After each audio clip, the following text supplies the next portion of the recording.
Yo, what's up, Beatbox family? Stitch over here.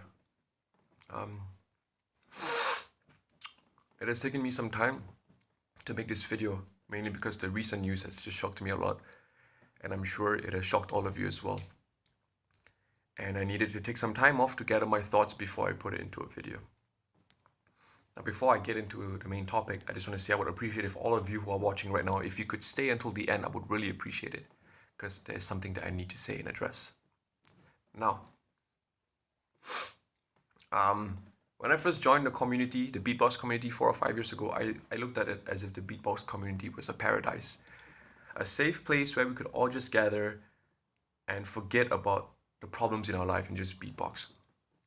And for a long time, I thought that it was going to stay a safe place for all of us forever.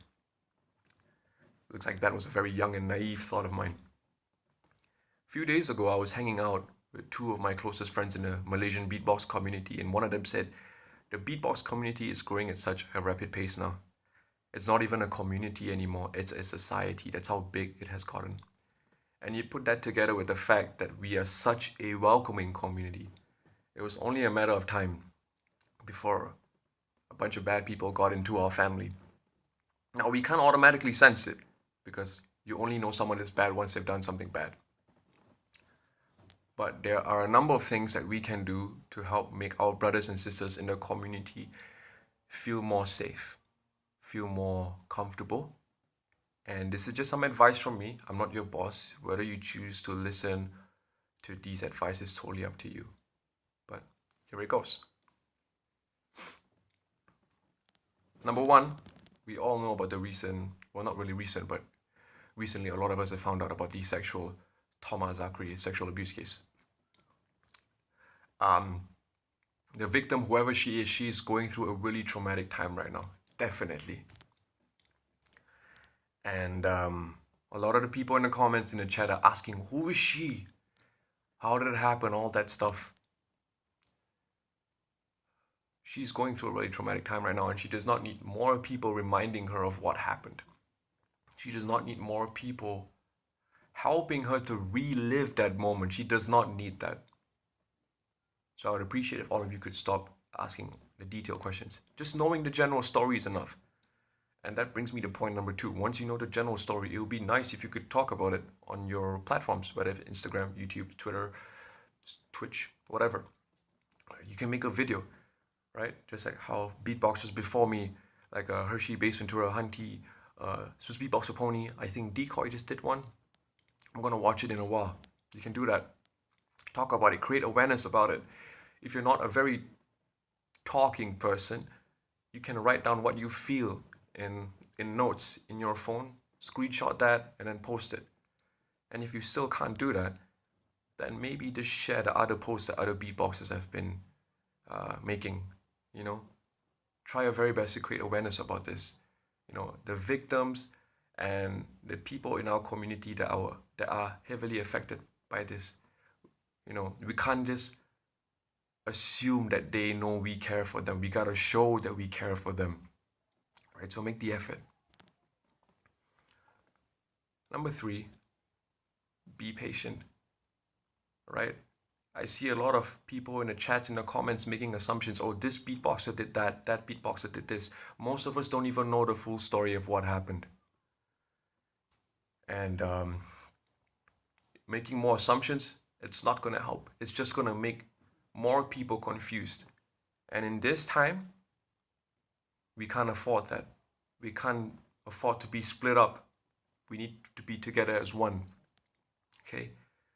Just be patient. Don't think too much. It's not gonna help solve the problem, and it's definitely not good for your mental health as well. Don't think too much. Just know the general story, create awareness, and wait for the legal authorities, the related authorities, and the big guns like Swiss Beatbox to come forward with the details and evidence when it's time. Just be patient. I know it's a bit irritating. We all want to know what happened. Okay? But this irritating feeling is nothing compared to what the victim is going through, what the people who have been affected by these things in our community is nothing compared to what they are going through. So just be patient and wait for the news. Now the final thing is to check on your friends.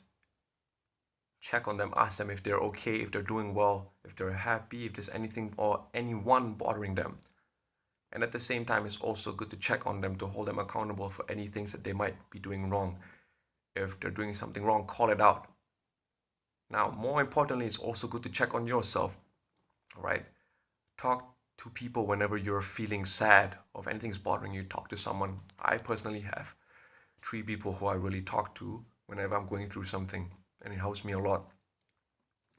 It is also important to hold yourself accountable, right? It's good. I need to check myself from time to time. And speaking of which, in GBB, a friend of mine who was at GBB told me that a few of his friends said that I was giving off creepy vibes. Stitch was giving creepy vibes.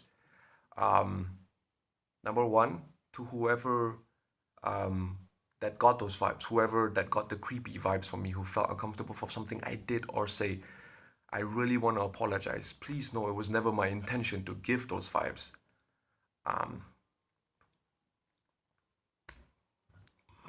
Sorry. And I'm really sorry. And I would really appreciate if whoever you are, if you could DM me after this video, maybe to share it and then DM me, and we could talk about it, because like I said, we need to hold ourselves accountable. I need to hold myself accountable. And I've been thinking about it for the past few days. What did I say or do to make people get this creepy vibe in GBB? Because I thought I was cool to everybody, but it turns out I'm not. And you need to check yourself. You need to find out what you did wrong. And so I would appreciate if you felt uncomfortable by something I did or say in GBB, please DM me and we can talk about it. I need to find out what I did wrong, what I said wrong, so that I can improve myself, so I can be better, so I don't repeat the same mistakes, so that I can personally do something to help the community feel safer and more comfortable. All right? So, 1, don't ask too many detailed questions. Respect the victims. Help them get through this. It's not easy, whatever they're going through. I can't even imagine how difficult it must be for them. Number 2, create awareness in any way that you can. Number 3, be patient. Don't make assumptions. All right? Don't make assumptions. It's really dangerous. All right? Be patient. Wait for the relevant authorities to come forward with the news. Number 4, check on your friends. Ask them if they're happy. Check them, check on them to see if they're doing all right. And also hold them accountable for any wrongdoings that they might or have done. And do the same thing for yourself. Always put your happiness as a priority. It's really important. And also check yourself whenever you're doing something wrong, or if somebody has told you you've done something wrong, please check yourself. See what you could have done better, so the next time you don't repeat it. Okay.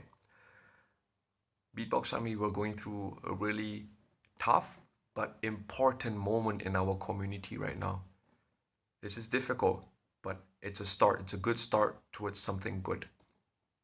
And we need to stay together so that at the end of this we can come out stronger, healthier, and better. See you soon, Beatbox family.